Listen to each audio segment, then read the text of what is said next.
सलाम पाकिस्तान 24 न्यूज के साथ मैं हूं ज़शान बशीर और मैं हूं रिदा जफर घुमन। सबसे पहले आपको बताएं, आईजी बलोचिस्तान मोहसिन हसन बट को तब्दील कर दिया गया है। एडिशनल आईजी सीटीडी पंजाब राय ताहिर नए आईजी बलोचिस्तान होंगे। आईजी बलोचिस्तान मोहसिन हसन बट को तब्दील कर दिया गया है। एडिशनल आईजी सीटीडी पंजाब राय ताहिर नए आईजी बलोचिस्तान होंगे और इस बारे में नोटिफिकेशन भी जारी कर दिया गया है। बड़ा तबादला किया गया है। आईजी बलोचिस्तान मोहसिन हसन बट को तब्दील कर दिया गया है। तफसीलात जान लेते हैं। रफीक भुट्टो हमारे साथ मौजूद हैं। रफीक भुट्टो, बताइएगा इस अहम तब्दीली के हवाले से।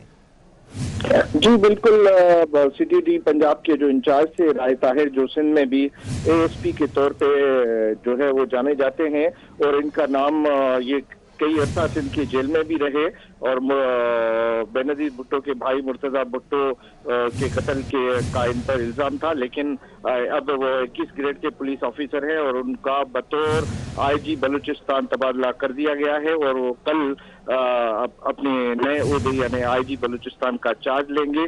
और एस्टेब्लिशमेंट डिवीजन ने ग्रेड 21 के अफसर राय ताहिर का बाज़ाब्ता नोटिफिकेशन जारी कर दिया है, क्योंकि आईजी बलूचिस्तान का ओहदा 22 ग्रेड का होता है, ताहम 21 ग्रेड के में होने की वजह से राय ताहिर को ऑन पे स्केल पर आईजी बलूचिस्तान तैनात कर दिया गया है। राय ताहिर इस वक्त सीटीडी पंजाब के इंचार्ज थे और उनकी पंजाब से खिदमात वफाक में वापस लेकर आईजी बलूचिस्तान के तौर पर उनका नोटिफिकेशन जारी कर दिया। बहुत शुक्रिया रफीक भुट्टो, तफसीलात से आगाह कर रहे थे।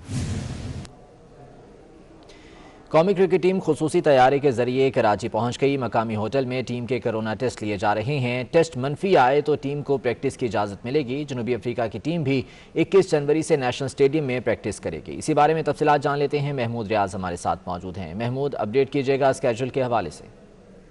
26 जनवरी को पाकिस्तान और जनूबी अफ्रीका के दरमियान पहला टेस्ट खेला जाएगा। 14 साल बाद जनूबी अफ्रीका ने पाकिस्तान का दौरा किया है। जनूबी अफ्रीका पहले से ही शहर कायद में मौजूद है और कराची जिमखाना के अंदर प्रैक्टिस सेशन में मसरूफ है, जबकि पाकिस्तान स्क्वाड जो है अब से कुछ देर कबल जो है वो लाहौर से खुसूसी तैयारी के जरिए कराची पहुंचा है और इस वक्त होटल में और पीसीबी इंतजामिया का कहना है कि होटल में उनके कोविड के जो टेस्ट हैं वो लिए जा रहे हैं, जिसका नतीजा जो है वो कल आएगा और तमाम जब रिजल्ट अगर नेगेटिव आ जाएंगे तो उसके बाद फिर 21 तारीख से वो कराची के नेशनल स्टेडियम में प्रैक्टिस सेशन में सुबह 10 बजे उनकी प्रैक्टिस होगी। जबकि जनूबी अफ्रीका की जो टीम है उसका कल जो है वो दोबारा एक कोविड टेस्ट होगा और उसके बाद अगर उसका नतीजा मनफी आता है तो वो भी फिर 21 तारीख से ही नेशनल स्टेडियम में प्रैक्टिस करेंगे। तो कराची के अंदर अब गहमा गहमी बढ़ गई है। दोनों स्क्वाड जो है 21 रुकनी जो स्क्वाड है वो जनूबी अफ्रीका का है, जबकि 20 रुकनी स्क्वाड जो है वो पाकिस्तान का है। तो दोनों यहाँ पर मौजूद हैं और एक तवील अरसे बाद जनूबी अफ्रीका और पाकिस्तान होम सीरीज में आमने सामने होंगे। 26 तारीख को शहर कायद के वासियों को एक खूबसूरत टेस्ट मैच। ठीक है महमूद रियाज, बहुत शुक्रिया आपका। सियासी गर्मा गर्मी की बात करते हैं। मौलाना फजलुर रहमान का कहना है कि कोई आसमान से नहीं उतरा, सबके बारे में बात करेंगे। बुज़दिल लोग हमारी सफ़ों से निकल जाएं। नाअहल, नालायक और सेलेक्टेड थे, लेकिन अब पूरा टब्बर चोर साबित हो गया। इलेक्शन कमीशन के बाहर एहतजाज से खिताब में कहा कि पीटीआई ने खैबर पख्तूनख्वा इमाम मसाजिद को 10,000 रुपये देना चाहे, लेकिन उलमा ने यहूदियों के पैसे पर थूका भी नहीं। शेख रशीद मदारिस के तलबा से खौफजदा हैं, हालांकि जब खुद तालिब इल्म थे तो जलसों में डांस करते थे। पीटीएम की जानिब से इलेक्शन कमीशन ऑफ पाकिस्तान के बाहर एहतजाजी मुजाहरा किया गया, जिससे पीटीएम के रहनुमाओं ने खिताब भी किया। मौलाना फजलुर रहमान का यह कहना था कि कोई आसमान से नहीं उतरा, सबके बारे में बात करेंगे। उन्होंने कहा कि बुज़दिल लोग हमारी सफ़ों से निकल जाएं। मौलाना का कहना था कि पीटीआई पहले नाअहल, नालायक और सेलेक्टेड थे, लेकिन अब पूरा टब्बर चोर भी साबित हो गया है। अपने खिताब में उनका कहना था कि खैबर पख्तूनख्वा में इमाम मसाजिद को 10,000 रुपये देना चाहे, लेकिन उलमा ने यहूदियों के पैसे को ठुकरा दिया। मौलाना फजलुर रहमान कहते हैं कि शेख रशीद मदारिस के तलबा से खौफजदा हैं, हालांकि जब खुद वो तालिब इल्म थे तो जलसों में डांस करते थे।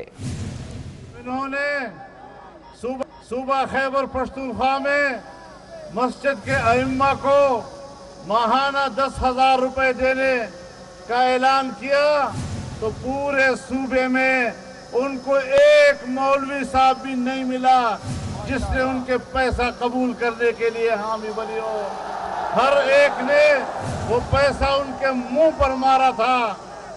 कहते हैं दीनी मदारिस के तलबा, भाई दीनी मदारिस के तलबा आकिल भी है और बालिग भी है। जलसों में जाना उनका भी इसी तरह कानूनी हक है जिस तरह शेख रशीद साहब जब स्टूडेंट थे और वो जलसों में डांस किया करते थे। पहले ये हुकूमत नाजायज थी, फिर नालायक साबित हुई, ना अहल साबित हुई, और अब पूरी पार्टी और पूरा टब्बर भी चोर साबित हो गया है।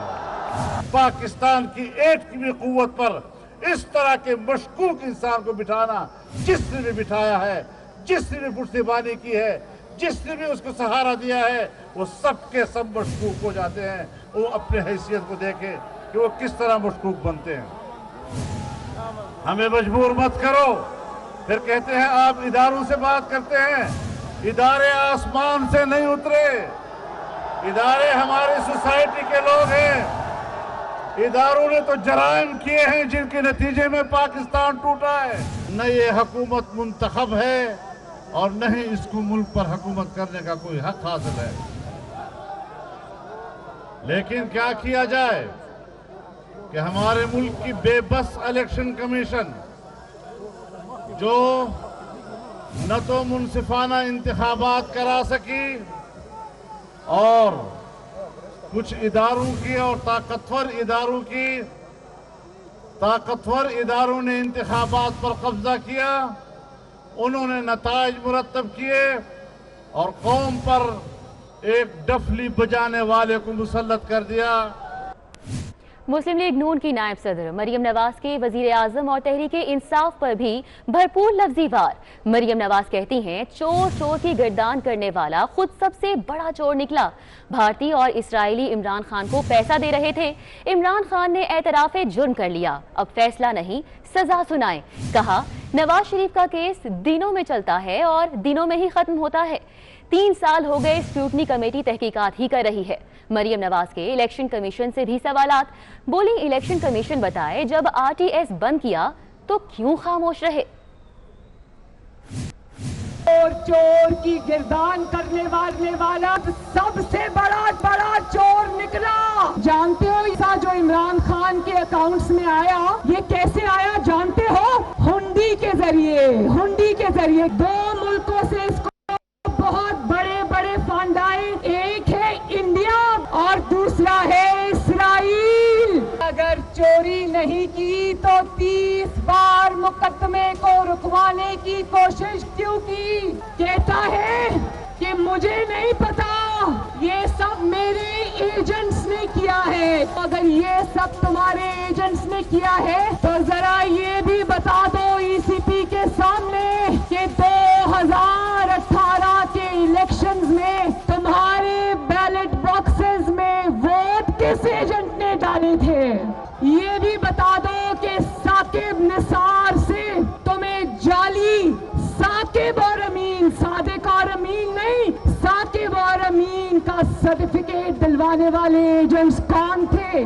अवाम की खिदमत करने की तैयारी नहीं थी, लेकिन अवाम को लूटने की तुम्हारी पूरी तैयारी थी। नवाज शरीफ का केस तो दिनों में चलता है और दिनों में खत्म होता है, और दिन में 2-2 समातें भी होती हैं। 2018 के इलेक्शन में जब आपके हाथ पांव बांधकर RTS को बंद किया गया, आप क्यों खामोश रहे? उधर राजा परवेज अशरफ ने इलेक्शन कमीशन से इमरान खान को नाअहल करने का मुतालिबा कर दिया। कहते हैं कि PTI को यहूदी पैसे देते रहे, ये जमात पाकिस्तानी निज़ाम और जमहूरियत के लिए खतरा है। इलेक्शन कमीशन इसको बाहर करे और शफाफ इलेक्शन करवाए। पाकिस्तान पीपल्स पार्टी की तरफ से जनाब बिलावल भुट्टो जरदारी साहब की तरफ से, जनाब आसफ अली खान जरदारी की तरफ से ये मुतालबा करता हूं कि फॉरेन फंडिंग का फौरी तौर पर फैसला किया जाए, इमरान खान को नाअहल किया जाए।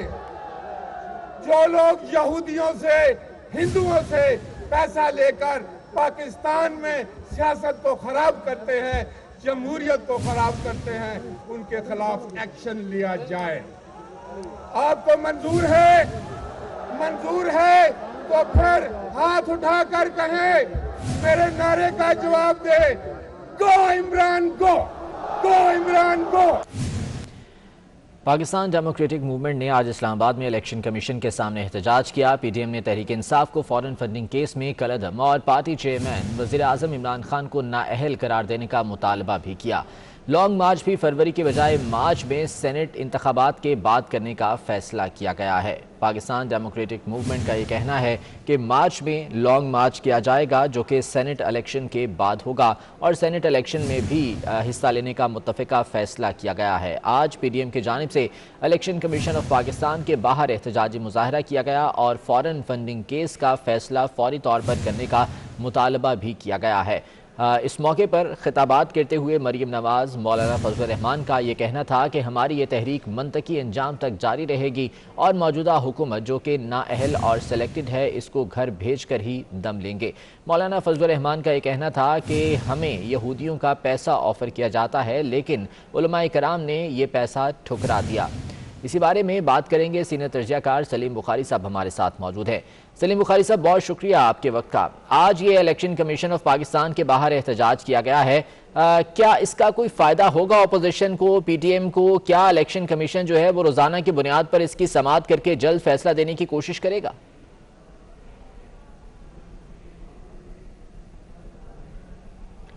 سلیم بخاری صاحب، آپ مجھے سن پا رہے ہیں؟ سلیم بخاری صاحب سے غالباً رابطہ منقطع ہوا ہے۔ نوید چودھری صاحب ہمارے ساتھ موجود ہیں، اینالسٹ ہیں، ان سے بھی اس حوالے سے بات کرتے ہیں۔ نوید صاحب، بہت شکریہ آپ کے وقت کا۔ یہی سوال میں آپ کے سامنے رکھنا چاہوں گا، جو آج یہ احتجاج کیا گیا ہے الیکشن کمیشن کے باہر، کیا پی ڈی ایم کو، اپوزیشن جماعتوں کو اس کا کچھ فائدہ ہوگا؟ جو الیکشن کمیشن اتنے عرصے سے سماعت کر رہا ہے فارن فنڈنگ کیس کی، اس کا فیصلہ جلد آنا متوقع ہے؟ بہت شکریہ۔ دیکھیں، آج کے احتجاج کی جو اہمیت ہے اور اس کا جو فائدہ ہے اس پر بات ہوگی۔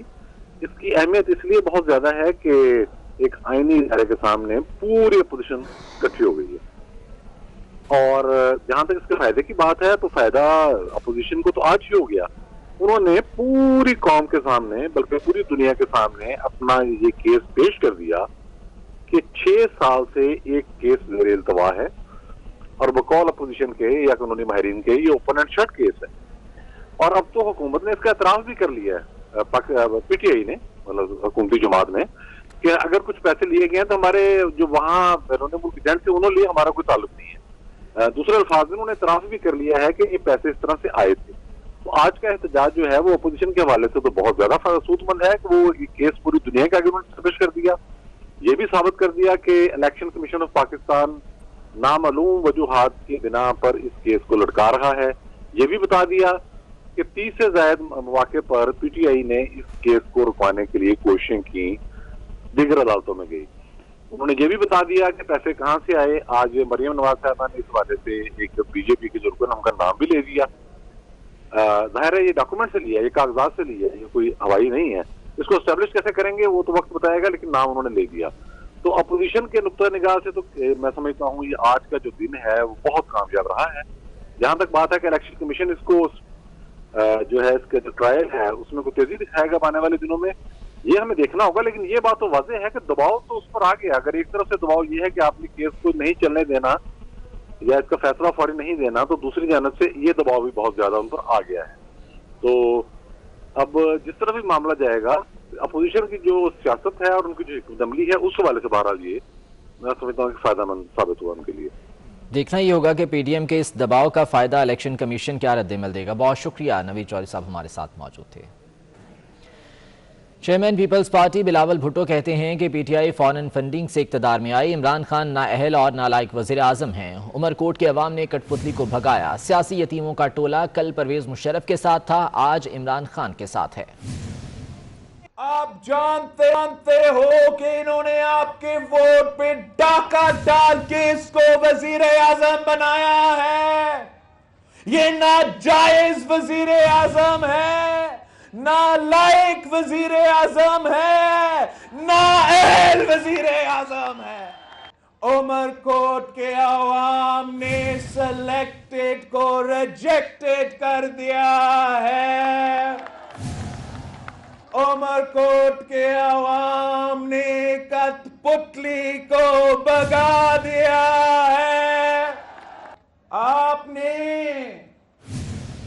उन सियासी यतीमों का टोला जो कल मुशर्रफ के साथ खड़े थे और आज इमरान के साथ। वफाकी वजीर दाखिला शेख रशीद का कहना है कि पीडीएम का रवैया यही रहा तो आज ही लॉन्ग मार्च की भी इजाजत दे देता हूं। लॉन्ग मार्च में शामिल सियासी क़यादत को खुद कश्मीरी चाय पिलाऊंगा। मौलाना फजलुर रहमान को किशमिश और पिस्ते वाला हलवा भी खिलाऊंगा। मुझे सुबह प्राइम मिनिस्टर साहब ने बुलाया था कैबिनेट से पहले और उन्होंने कहा कि इनको कोई रुकावट नहीं होनी चाहिए, कोई कंटेनर। मैंने कहा कोई नहीं होगा, लेकिन अगर ये कानून को हाथ में लें तो फिर आपको भी फ्री हैंड है।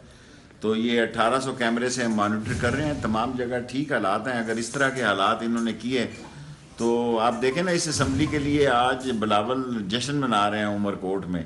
जिस असम्बली के खिलाफ ये इस्तीफों की बात कर रहे थे, उस असम्बली को जीतने के बाद वो जश्न मना रहे हैं। ट्रैफिक चल रही है, 1800 कैमरे जो हैं वो वर्किंग कंडीशन में हैं, और अगर यही सलूक ये रखेंगे तो लॉन्ग मार्च भी मैं इनको आज ही इजाज़त देता हूँ। कश्मीरी चाय भी पिलाऊंगा और फजलुर रहमान को हलवा खिलाऊंगा, पिस्ते, बादाम और किशमिश वाला। फवाद चौधरी ने ब्रॉडशीट से होने वाले मुआहदे की तफसील बता दी। कहते हैं नैब के पहले सरबराह जनरल अमजद से गजनफर मलिक और तारिक नामी 2 अफराद मिले। उन्होंने बताया कि वो गैर मुल्की जायदादें ढूंढने में मदद कर सकते हैं, जो मिलेगा 20% हम लेंगे। जनरल अमजद को तजवीज़ अच्छी लगी, वो अमरीका गए और ट्रो नामी कंपनी के दफ्तर में उन्हें तफसील बताई गई। फिर ट्रोवो से मुआहदा हुआ। इस पर ट्रू ने 2 नई कंपनियां बनाई जिसमें ब्रॉडशीट और IRA शामिल थी, लेकिन जनरल अमजद के बाद जनरल खालिद मकबूल ने कोई पेशरफ्त नहीं की। यूं ये मुआहदा खत्म हुआ। 2 लोग थे, एक का नाम था गजनफर सादिक अली और एक जो थे वो थे फवाद तारिक फवाद मलिक। सो जनरल अमजद साहब को ये 2 लोग जो हैं ये आकर के मिले और उन्होंने उनको कहा कि देखें, अगर आप समझते हैं कि दुनिया में जो फैली हुई जायदादें हैं उनको हम हुकूमत पाकिस्तान के लिए उनका ट्रेस करते हैं, तो हमसे आप ये मुआहदा कर लें कि आप 20% उन जायदादों का जो हम आपको ट्रेस करके देंगे, आप वो उसका 20% हमें देंगे। ये जो कंपनी थी इसका नाम था ट्रोवो। जनरल अमजद को आइडिया पसंद आया कि बड़ा अच्छा है अगर इसके ऊपर आ जाए, लिहाजा वो कोलोराडो गए। कोलोराडो अमेरिका में है, वहाँ पे वो इनके दफ्तर में गए ट्रोवो के, और अप्रैल 2000 में इन्होंने ये दौरा किया। लिहाजा 20 जून 2000 को नैब और इस कंपनी के दरमियान एक मुआहदा हुआ। ब्रॉडशीट बिल्कुल नई कंपनी थी और IRA भी बिल्कुल नई कंपनी थी, क्योंकि ये दोनों कंपनियां ट्रेवोन ने कॉन्स्टिट्यूट की ये जो रिश्वत की जायदाद थी उसको ढूंढने के लिए। उसके बाद ब्रॉडशीट ने जो काम जैसे आगे किया, उन्होंने एक और रिस्पेक्टेड फाइनेंशियल कंपनी थी मैट्रिक्स, उसको हायर किया। अच्छा, ब्रॉडशीट ने नैब को खत लिखा। उन्होंने कहा कि जनाब बात यह है कि ये हमने देखा है कि ये सारी फैमिली लुटियाँ डालती बाहर जा रही है, तो इसमें कोई हमारे पैसे तो नहीं डूब जाएंगे। हमने आपको ये सारी प्रॉपर्टीज़ जो हैं ये बताई हुई हैं, आप इसके बारे में हमें बताएं। उस वक्त जो चेयरमैन थे जनरल अमजद रिटायर हो चुके थे, जनरल खालिद मकबूल उस वक्त जो थे वो चेयरमैन बन गए। जनरल खालिद मकबूल साहब ने इनको कहा कि जी अभी पाकिस्तान के सियासी हालात जो हैं उनमें ज़रा एक जो है वो मामला चल रहा है, इसको आप थोड़ा सा होल्ड के ऊपर रखें। उसके बाद 28 अक्टूबर 2003 को नैब ने IAR और ब्रॉडशीट से मुआहदा ख़त्म करने का नोटिस दे दिया। लाहौर के इलाके बदामी बाग में महंगाई के खिलाफ एहतजाज हुआ। ख़वातीन ने तवे और बर्तन उठाकर एहतजाज किया। मुजाहिरीन का कहना था कि नए पाकिस्तान में होशरुबा महंगाई हो गई है। आटा, चीनी, पेट्रोल समेत ज़रूरियात ज़िंदगी की हर शय की कीमत में इजाफा हो गया है। तफसीलात जान लेते हैं, उमर असलम हमारे साथ मौजूद हैं। उमर बताएगा क्या सूरत हाल देखी गई यहाँ पर? जी बिल्कुल, आज शहर भर में मुख्तलिफ मकामात में बदामी बाग समेत टाउन के पीको रोड पर महंगाई के खिलाफ जो है वो एहतजाज हुआ। मुजाहिरीन ने जो है ख़वातीन मुजाहिरीन ने बर्तन उठाकर एहतजाज किया। उनका कहना था कि नया पाकिस्तान के नाम पर پاکستانی عوام کے ساتھ دھوکہ کیا گیا ہے۔ ان کا کہنا تھا کہ نیا پاکستان میں آٹا، چینی، چاول سمیت ضروریات زندگی کی ہر اشیاء کی قیمت میں ہوش شربہ اضافہ ہو چکا ہے۔ نیا پاکستان مہنگا پاکستان بن چکا ہے۔ مظاہرین کا کہنا تھا کہ ہمیں نیا پاکستان میں ہی پرانا پاکستانی واپس لوٹا دیں۔ انہوں نے عمران خان کے خلاف شدید نعرے بازی کرتے ہوئے کہا کہ عمران خان نے غریب آدمی سے روٹی کا نوالا چھین لیا ہے، جبکہ نئے پاکستان میں ہر چیز کی قیمت میں جو ہے وہ ہوش شربہ اضافے کی وجہ سے غریب مکاؤ مہم پر عمران خان کی حکومت جاری ہے۔ مظاہرین نے مظاہرہ کرتے ہوئے برتن بھی اٹھا رکھے تھے، جبکہ سڑک پر ہی روٹی بھی بنائی ہے۔ ٹھیک ہے، تو احتجاجی مظاہرہ کیا گیا۔ بہت شکریہ عمر اسلم اپڈیٹ کرنے کے لیے۔ تنخواہیں بڑھاؤ اور مہنگائی گھٹاؤ کا مطالبہ لیے ڈیرہ غازی خان میں سینکڑوں ملازمین نے احتجاج کیا۔ ایپکا کے احتجاج میں درجنوں لیڈی ہیلتھ ورکرز بھی شریک ہوئیں۔ LHVs کا کہنا ہے کہ وہ اسلام آباد کئی دن احتجاج کرتی رہیں، وہاں سے جھوٹے وعدے کر کے واپس بھیج دیا گیا۔ اس موقع پر ایپکا قائدین کا کہنا تھا کہ مہنگائی نے تنخواہ دار طبقے کا جینا مشکل کر دیا ہے۔ حکومتی پالیسیوں سے مہنگائی میں اضافہ ہوا، حکومت تنخواہوں میں اضافہ کرے۔ ڈیرہ غازی خان میں یہ احتجاج کیا گیا جس میں تنخواہیں بڑھانے اور مہنگائی گھٹانے کے مطالبات کیے گئے۔ ایپکا کے اس احتجاج میں لیڈی ہیلتھ ورکرز بھی شریک تھیں، جن کا کہنا تھا کہ وہ کئی دن تک اسلام آباد میں احتجاج کرتی رہیں، لیکن وہاں سے انہیں جھوٹے وعدے کر کے واپس بھیج دیا گیا۔ ایپکا قائدین نے خطاب کرتے ہوئے کہا کہ مہنگائی نے تنخواہ دار طبقے کی زندگی مشکل کر دی ہے۔ حکومتی پالیسیوں سے مہنگائی میں اضافہ ہو چکا ہے، حکومت تنخواہوں میں فوری طور پر اضافہ کرے۔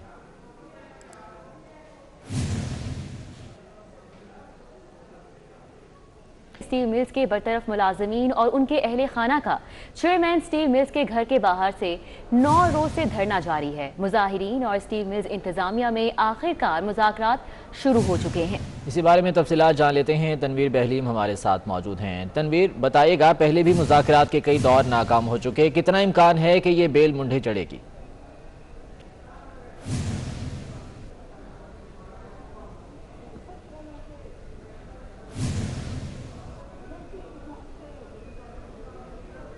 دیکھیے، پاکستان پیپلز پارٹی کے رکن قومی اسمبلی آغا رفیع اللہ آئے تھے مظاہرین سے مذاکرات کرنے کے لیے۔ ان کو ایک تجویز دی گئی کہ یہاں سے دھرنا ختم کر دیں کیونکہ یہ سندھ کی تہذیب کے خلاف ہے، اور ان کو یہ مشورہ دیا گیا مظاہرین کو کہ وہ دھرنا اپنا گورنر ہاؤس منتقل کر دیں، لیکن مظاہرین نے وہ بات ماننے سے انکار کر دیا، جس کے بعد جو ڈی سی ملیر ہیں، اسی طرح رکن قومی اسمبلی، رکن صوبائی اسمبلی کی طرف مظاہرین بھی تھے۔ ایک وفود گیا اسٹیل مل کی انتظامیہ سے ملنے کے لیے چیئرمین ہاؤس میں، جہاں پر مذاکرات کا پہلا دور تو ناکام ہو گیا ہے۔ ذرائع کے مطابق جو اسٹیل مل کے چیئرمین ہیں، ان کی جانب سے جو 4 رکنی مطالبات تھے وہ قبول کرنے سے انکار کر دیا گیا ہے۔ اب سے چند لوگوں قبل جو آغا رفیع اللہ ہے، وہ ایک بار پھر دوسرا دور کے لیے شروع کرنے کے لیے مذاکرات کا وہ اندر گئے، لیکن تاحال یہ اطلاعات یہی ہیں کہ مذاکرات دوسری بار بھی کامیاب ہوتے نظر نہیں آ رہے۔ مظاہرین یہاں پر جوش ولولہ بڑھتا جا رہا ہے، اور آج ان کی جانب سے یہ دھمکی دی گئی ہے کہ اگر آج مذاکرات کامیاب نہیں ہوتے تو جو اسٹیل مل کے تمام دفاتر ہیں ان کا گھیراؤ کیا جائے گا، اسی طریقے سے جو اعلیٰ افسران ہیں ان کے گھروں کو۔ تنویر، اپڈیٹس آپ سے لیتے رہیں گے، فی الوقت بہت شکریہ آپ کا۔ پی ٹی ایم کے احتجاج پر الیکشن کمیشن کا رد عمل آ گیا۔ ترجمان الیکشن کمیشن کا کہنا ہے کہ الیکشن کمیشن اپنی آئینی اور قانونی ذمہ داریوں سے پوری طرح آگاہ ہے۔ تفصیلات جان لیتے ہیں، ذیشان بھٹی ہمارے ساتھ موجود ہیں۔ ذیشان، کیا کہنا ہے الیکشن کمیشن کا؟ بالکل، دیکھیے، آج جو پی ڈی ایم کا احتجاج تھا اس پہ الیکشن کمیشن نے رد عمل میں کہا ہے کہ الیکشن کمیشن نے اسکروٹنی کمیٹی کو ہفتے میں کم از کم 3 روز اجلاس منعقد کرنے کی ہدایت کر رکھی ہے، جبکہ فارن فنڈنگ کیس کے حوالے سے الیکشن کمیشن نے کرونا وبا، وکلا کی مصروفیات اور اسکروٹنی کمیٹی کے ایک ممبر کی ریٹائرمنٹ کے باوجود خاطر خواہ پیش رفت کی ہے، اور ہفتے میں اب 3 دن اجلاس منعقد ہو رہا ہے، جبکہ الیکشن کمیشن بغیر کسی دباؤ کے اپنی ذمہ داریاں نبھانے کے لیے پرعزم ہے، جبکہ تمام قسم کے انتخابات جو ہیں وہ آزادانہ، منصفانہ اور شفاف انعقاد کو یقینی بنانے کے لیے ہر وقت ہم تیار ہیں، جبکہ آئینی اور قانونی ذمہ داریوں سے بھی پوری طرح آگاہ ہیں۔ ذیشان بھٹی، بہت شکریہ اپڈیٹ کرنے کے لیے۔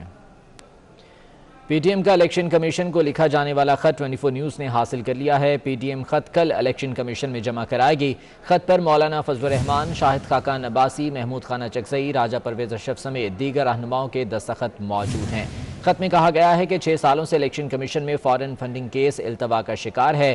سنگین مالی بے ضابطگیوں کے الزامات کو نہ تو شفاف اور آزادانہ تحقیقات ہو سکتی ہیں اور نہ ہی اس کا کوئی فیصلہ اب تک ہو پایا ہے، اور یہ خط کل جمع کروایا جائے گا۔ نیوز اسٹوڈیو سے فی الوقت اتنا ہی۔ دیکھتے رہیے 24 نیوز۔